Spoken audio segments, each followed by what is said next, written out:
انبیاء علیہ السلام کی عظمتوں کے باوجود کہیں ایسا نہ ہو کہ تمہارے عقیدوں کے اندر خرابی آئے اور تم کہیں غلوف کا شکار ہو جاؤ جس طرح کے نصارہ نے کیا۔ اللہ کی شانیں، اللہ کی عظمتیں وراء الورا ہیں۔ اور پھر دوسری بات، کہیں ایسا نہ ہو کہ توحید کے نشے میں تم انبیاء کی تکثیر کرنے لگ جاؤ اور نبی کی شان تمہارے لیے تکلیف کا سبب بننے لگ جائے، شاید اس سے توحید میں کوئی فرق آتا ہے۔ میاں توحید میں فرق نبی کی عظمت سے کیسے آئے گا؟ اس لیے کہ نبی کو عظمت دینے والا تو میرا رب ہی ہے۔ وَرَفَعْنَا لَكَ ذِكْرَكَ۔ اور پھر تیسری بات، عقیدہ آخرت۔ آخرت کا عقیدہ یہ ہے کہ ہم نے اس دنیا پر بیٹھ نہیں رہنا، بہرحال اللہ کی طرف سے جو اس کے علم میں متعین ہماری زندگی ہے اس کو گزارنے کے بعد ہم نے یہاں سے رخصت ہونا ہے۔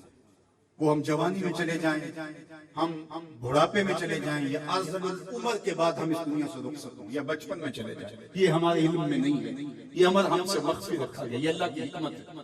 لیکن یہ طے شدہ ہے کہ ہم نے یہاں بیٹھ نہیں رہنا، اور جب یہاں سے جانا ہے تو ایک دوسرا جہاں ہمارے لیے منتظر ہے، اور وہاں ہم نے ایک ایک عمل کا حساب دیا۔ ثم لتسألن یومئذ عن النعیم۔ اس نے ایک ایک عمل کے بارے میں پوچھا جائے۔ اللہ اگر چاہے تو ہم سے گرفت کر لے، اور اگر چاہے تو اپنے کرم سے معاف کر دے۔ اگر وہ معاف کرنا چاہے تو کوئی پوچھ نہیں سکتا کہ اتنا بڑا پاپی اور مجرم تھا، اسے معاف کیوں کیا گیا۔ اور اگر وہ گرفت کرنا چاہے تو کسی کو حق نہیں ہے کہ وہ یہ کہہ سکے کہ مجھے گرفت کیوں کی گئی۔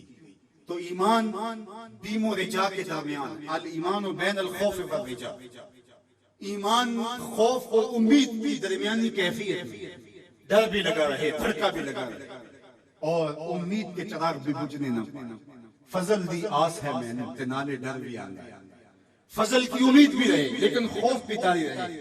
پکڑا بھی جا سکتا ہوں، گرفت بھی ہو سکتی ہے، اس کی پکڑ بھی بڑی سخت ہے۔ اِنَّ بَطْشَ رَبِّكَ لَشَدِيدٌ، تیرے رب کی پکڑ بہت سخت ہے، جب وہ پکڑتا ہے تو پھر کوئی اس سے اپنے آپ کو چھڑوا نہیں سکتا۔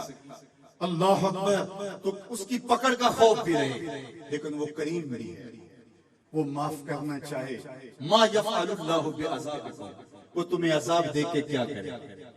اگر تم اس کا شکر کرنا سیکھ جاؤ تو وہ تو تمہارا رب ہے، وہ تمہیں عذاب دے کے کیا کرے گا؟ تو امید بھی روشن رہے اور خوف بھی طاری رہے۔ تمہید الایمان کے اندر شیخ عبدالحق محدث دہلوی علیہ رحمہ حضرت سیدنا عمر رضی اللہ تعالیٰ عنہ کا قول بیان کرتے ہیں کہ وہ فرماتے ہیں کہ اگر مجھے یہ پتا چلے کہ سارے لوگ جنت میں جائیں گے، ایک شخص جہنمی ہوگا، تو میں ڈرتا ہوں کہیں وہ ایک میں ہی نہ ہو جاؤں۔ اور اگر مجھے یہ پتا چلے کہ سارے لوگ جہنم میں جائیں گے اور ایک ہی جنت میں جائے گا تو مجھے امید ہوگی شاید وہ ایک میں ہی ہو جاؤں۔ اور ہم کہتے ہیں فلاں اگر جنت میں چلا گیا، فلاں اگر بخشا گیا تو میں بھی چلا جاؤں۔ ہم نے اپنی آخرت دوسرے سے جوڑ دی، فلاں بخشا گیا تو میں بھی بخشا گیا۔ وہ کہتے ہیں اگر سارے جنت میں جائیں، یہ خبر ہو کہ ایک نے جہنم میں جانا ہے، تو میں ڈرتا ہوں کہیں وہ ایک میں ہی نہ ہو جاؤں، وہ میں ہی نہ پھنس جاؤں۔ ایک بچہ تھا، گھر سے روتا ہوا نکل گیا اور جنگلوں کے اندر آنسو بہاتا ہے۔ کوئی درویش ملا، اس نے کہا کیا ہوا؟ کہا مجھے اللہ سے بڑا ڈر لگتا ہے۔ میرے حضرت قبلہ خواجہ محمد یعقوب مصطفی رحمۃ اللہ تعالی علیہ، آپ کے یہاں نشان پڑ گئے تھے رو رو کے، ان کی ہڈیوں میں درد بھرا ہوا تھا، یہاں رو رو کے نشان پڑ گئے۔ تو یہاں ایک بزرگ ہوتے تھے انتقال کر گئے، وہ کہتے ایک دن میں گیا تو انہوں نے دونوں اپنے گھٹنے کھڑے کیے تھے اور اپنی باہیں اس کے گرد لپیٹی ہوئی تھی اور ایسے سر جھکایا تھا۔ تو میں نے جا کے سلام کیا تو انہوں نے سر اٹھایا تو وہ رو رہے تھے۔ تو میں نے کہا کہ آپ اتنا روتے کیوں ہیں؟ تو وہ کہتے ہیں کہ ان کے انداز نے میرے اندر درد بھر دیا۔ انہوں نے ایسے سر اٹھایا اور کہا اس سے ڈر آتا ہے، اس سے ڈر آتا ہے۔ کرم دی آس ہے میں نے تے نالے ڈر بھی آتا ہے، فضل دی آس ہے میں نے تے نالے ڈر بھی آتا ہے۔ یہ امید کہ میری بخشش و مغفرت ہو، اور یہ خوف کہ اگر میں پکڑا گیا تو وہ بچہ رو رہا تھا۔ تو اس فقیر نے پوچھا بیٹے کیوں رو رہے؟ کہ اللہ کا ڈر ہے۔ تو کہا تمہارے دامن میں تو گناہ ہی نہیں۔ کہتے ہیں بڑے کی عزت اس لیے کرو کہ اس کی نیکیاں زیادہ ہوں گی، اور چھوٹے کی تکریم اور شفقت اس لیے کرو اس کے دامن پہ گناہ نہیں۔ اللہ اکبر. ہم لوگوں کے گناہ دیکھتے ہیں اور اپنی خوبیاں دیکھتے ہیں. صوفیاء کا ایک جملہ ذہن کی تختی پہ لکھ لیجئے. جب عیب دیکھنے کا شوق آئے وہ کہتے ہیں اپنے اندر اتر جاؤ, اور جب خوبیاں دیکھنے کا شوق آئے تو دوسروں کو دیکھو. دوسروں کو دیکھو, کسی کے اندر کوئی خوبی, کسی کے اندر کوئی خوبی. تو کہا کہ اللہ سے ڈر آتا ہے. تو کہا کہ بیٹے تم نے تو گناہ ہی کوئی نہیں کیے. تو کہا آج میں نے عجیب ماجرا دیکھا جس نے مجھے گھر سے نکال دیا. کہا کیا؟ کہا کہ میری ماں کھانا پکانے کے لیے چولہے میں آگ جلانے لگی, تو اس نے لکڑیاں رکھی, تو لکڑیوں کو آگ نہیں لگ رہی, تو اس نے چھوٹی چھوٹی لکڑیاں توڑ کے پہلے نیچے رکھی اور پھر ان کو آگ لگائی. ان کو آگ لگی تو پھر بڑی لکڑیوں کو بھی لگی. تو میں روتا ہوا گھر سے بھاگ آیا ہوں, کہیں ایسا نہ ہو کہ قیامت کے دن بڑے بڑے مجرموں کو آگ نہ لگے تو چھوٹے چھوٹوں کو رکھ دیا جائے. تو جب خوف سرایت کرتا ہے تو یہاں عمر نہیں دیکھی جاتی, اور بڈھا پاپی سب سے بدترین شخص وہ ہے جو بڑھاپے کے باوجود بھی بدکاری نہیں چھوڑتا.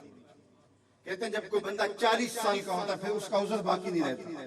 40 سال تک اس کا عذر باقی رہتا ہے, لیکن جب 40 سال کا ہو جائے اب سب کو کہولت میں آ گیا, اب اگر وہ گناہ کرتا ہے تو کوئی عذر نہیں ہے. ہڈیاں کمبن گوڈے کھڑکن کے اڑ گیا لک تیرا, اجے بھی بدیوں باز نہ آئے جیو مرد تیرا. یا ایھا الانسان ما غرک بربک الکریم. میرا رب پکار پکار کے کہہ رہا ہے او بھاگنے والے انسان آجا پلٹ کے, تیرا رب بڑائی کرے. میں یہ بات 100 بار کہی, میرے سننے والے مجھ سے 1000 بار سن چکے, لیکن لفظوں کی چاشنی اور امید کی ایسی جگمگاتی کرنیں روشن ہوتی ہیں کہ دل میں چراغاں ہو جاتا ہے. اور جب میں یہ بول رہا ہوتا ہوں تو میرے اندر پھڑیاں پھوٹ رہی ہوتی ہیں, اور اللہ کے تشکر کے اندر درد کی کیفیت بھی پیدا ہو رہی ہوتی ہے کہ وہ رحمت بھرے لہجے میں پکار کے کہہ رہے سرکش کو, متمرد کو, باغی کو جو اس کی دہلیز چھوڑ کے بھاگ گیا, او بھاگنے والے آجا پلٹ کے تیرا رب بڑائی کرے. کوئی ایسے بھی آواز دیتا ہے, کوئی ایسے بھی مجرم کو پکارتا ہے. یہاں رک کے میں ایک اور جملہ بھی کہنا چاہتا ہوں. اعتدال میں حقوق اللہ اور حقوق العباد کی جو لوگوں نے تقسیم کی اور اس کا اپنا معنی متعین کیا, وہ ایک مشہور تو ہے لیکن حقیقتاً وہ معنی متعین نہیں ہے. اللہ کے حق فائق ہیں مخلوق کے حق سے. عمومی طور پہ کہا جاتا ہے یار حقوق اللہ کی خیر ہے بس حقوق العباد کا خیال رکھو, یہ عمومی بات کہی جاتی ہے. تو یہ بات اچھی طرح ذہن نشین کریں, یہ بھی آپ کے اعمال میں اور آپ کی افکار میں اور آپ کے نظریات میں غلو پیدا ہو گیا کہ آپ نے اللہ کے حق کو کمتر سمجھ لیا اور مخلوق کے حق کو غالب سمجھ لیا. ایسا نہیں ہے, اللہ کے حق سب سے زیادہ ہے. اللہ تعالیٰ قرآن مجید میں ایک موقع پہ ارشاد فرمایا وما قدر اللہ حق قدر, انہوں نے اللہ کی قدر کا حق کی ادا نہیں کیا. وہ تمہارا خالق لگتا ہے, خالق کے بڑھ کے حق کس کے زیادہ ہو سکتے ہیں. تو جو مختلف روایات کے اندر حقوق العباد کی طرف توجہ دلائے گی اس کا مطلب یہ ہے, مفہوم یہ ہے کہ اللہ تو کریم ہے, وہ معاف کر دے گا, بندہ تو معاف نہیں کرے گا. بالخصوص قیامت کے دن جب پھنس گیا اور اس کی اپنی بدعمالیاں بھی اس کے پاس ہوئی اور کسی نے اس کا حق غصب کیا ہوا ہوگا تو پھر کیا ہوگا. اب وہ تو خود پھنسا ہوا ہے تو وہ کبھی نہیں چھوڑے گا. اب اللہ تعالیٰ کس طرح اس معاملے کا حل فرمائے گا کہ یہ شخص جس نے حق کھایا ہے, جس نے زیادتی کی ہے, تو اس دوسرے شخص کو اپنی نیکیاں دے گا. نیکیاں لینے کے باوجود بھی اگر وہ پاپی اتنا بڑا ہے کہ ابھی بھی کام نہیں بنتا اور اس کے ذمہ قرض بھی باقی رہ گیا تو پھر یہ اس کو اپنے گناہ دے گا. تو اب قیامت کے دن کون چھوڑے گا؟ جہنم کی دہکتی ہوئی آگ سامنے ہوگی اور ایک بندہ پھنسا ہے اور یہ بھی پھنسا ہوا ہے, تو اس کی جان اس کو اپنے گناہ دے کے اس کی نیکیاں لے کے چھوٹ رہی ہے, تو وہ کیسے معاف کرے گا؟ وہ نہیں معاف کرے گا. اس لیے اس معنی کے اندر کہا کہ حقوق العباد میں کوتاہی نہ کرنا, اس لیے کہ اس کی معافی نہیں کرے گا. وہ اس کے پاس ایک چیز ہاتھ لگ جائے گی وہ تو غنیمت سمجھے گا. تو اس کا یہ مطلب بھی کہیں نہیں ہے کہ بندے کے حق کہیں غالب اور زیادہ ہے, اللہ کے حق کم ہے. جو حق بندے کا اللہ پر ہے, اللہ نے تو پیدا کیا. الذی خلقک فسواک فعدلک, کہا تیرے حق میرے اوپر زیادہ اس لیے کہ میں تیرا خالق لگتا. میں آپ سے پوچھتا ہوں اس دنیا پر, اس عالم رنگ و بو میں, اس مادی کائنات میں سب سے زیادہ آپ کے کندھوں پر کس کے حق ہے؟ تو آپ سب کہیں گے ماں کے حق. حضور سے بھی پوچھا گیا من ابر حضور میں سب سے زیادہ کس کے ساتھ حسن سلوک کروں، یہ حضور سے سوال کیا گیا تو میرے آقا کریم نے فرمایا امہ کا، اپنی ماں کے ساتھ. تو اس نے پھر دوبارہ سوال کیا، پھر حضور نے فرمایا کہ اپنی ماں کے ساتھ. پھر کہا حضور میں سب سے زیادہ نیکی کس سے کروں، میری نیکیوں کا، میرے حسن سلوک کا سب سے زیادہ حقدار کون ہے؟ تو آقا کریم نے فرمایا امہ کا، تیری ماں. تو پھر اس نے چوتھی مرتبہ کہا تو حضور نے فرمایا تیرا باپ. تو 3 مرتبہ حضور نے ماں کا ذکر کیا. علماء نے یہاں لکھا کہ والد اولاد کی تربیت کرنے کے لیے مشقت سہتا ہے، کمائی کرتا ہے، یہ ایک مرحلہ ہے. ماں 9 ماہ تک اس کو اپنے پیٹ میں رکھتی ہے، ایک مرحلہ ہے. پھر ولادت کا دوسرا مرحلہ، زچہ بچہ دونوں کے لیے موت و حیات کی کشمکش ہے. اور تیسرا مرحلہ اس کی تربیت کا جس کا باپ شامل ہے. تو ماں کے 3 حق بیان کیے اور باپ کا ایک حق بیان کیا. مجھے بتاؤ وہ ماں اور وہ باپ جو اولاد کو اپنی آنکھوں کا تارا اور نور نظر کہتی ہے، کیا اس کے حق ساری زندگی بھی کوئی لگا رہے تو ادا کر سکتا ہے؟ کسی نے کہا کہ میں نے ماں کو اپنے کندھوں پہ اٹھا کے حج کروایا اور موسم میں حدت اور گرمی اتنی تھی کہ گوشت کا ٹکڑا زمین پہ پتھر پہ ڈال دیا جاتا تو وہ بھن کے کباب بن جاتا. کیا میں نے اپنی ماں کا حق ادا کر دیا؟ کہا تیری ولادت کے وقت جو اس نے تکلیف سہی، اس تکلیف کے ایک جھٹکے کا حق بھی ادا کیا. یہ تیری ماں ہے. کیا تو اتنی بے وفا ہو گئی ہے کہ اس ماں کی مرضی اب تیری مرضی نہیں رہی؟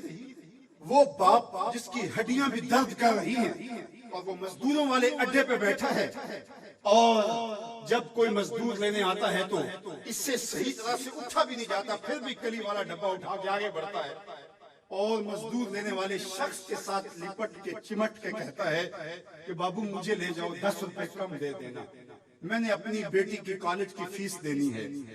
وہ باپ جس کی ہڈیاں دکھ رہی ہیں اور جا کے دیوار پر کلی کر رہا ہے، اس کی کمائی سے کالج میں پڑھنے والی بیٹی کو ایک خاتون ایک سجے ہوئے دفتر میں بٹھاتی ہے اور کہتے تو پدر شاہی نظام کے خلاف بغاوت کر، تیرا جسم تو تیری مرضی ہونی چاہیے، باپ ہوتا کون ہے؟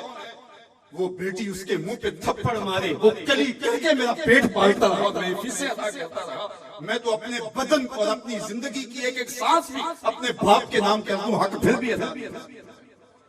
میرا باپ میری تعلیم کا ضامن ہے، میری زندگی کا ضامن ہے، میری عزت اور آبرو کا پہرہ دار ہے. اللہ اکبر. معاشرہ بدل گیا، حالات کے تیور تبدیل ہو گئے، بغاوتیں بڑھ گئیں، وفاؤں نے دم توڑ دیا. مغرب کی تہذیب سوائے تکلف کے اور کچھ نہیں ہے، اور چہرہ جو روشن نہ ہو تو کیا حاجت گلگونہ فروش. نئی تہذیب تکلف کے سوا کچھ بھی نہیں ہے. یہ مغربی تہذیب کی یلغار نے مرد آوارہ بیکار و زن کمار باش کیا معاشرہ تخلیق کیا جا رہا ہے. میرے حضور کے غلاموں، آؤ ہم نے دین حضور سے لینا ہے، اور یہ سارے چونچلے اور یہ ساری مغربی وظیفہ خود تنظیمیں یہ دم توڑ کے رہ جائیں گی. اس کائنات کے اندر اور اس وطن کے اندر جھنڈا لہرائے گا تو محمد عربی کے نظام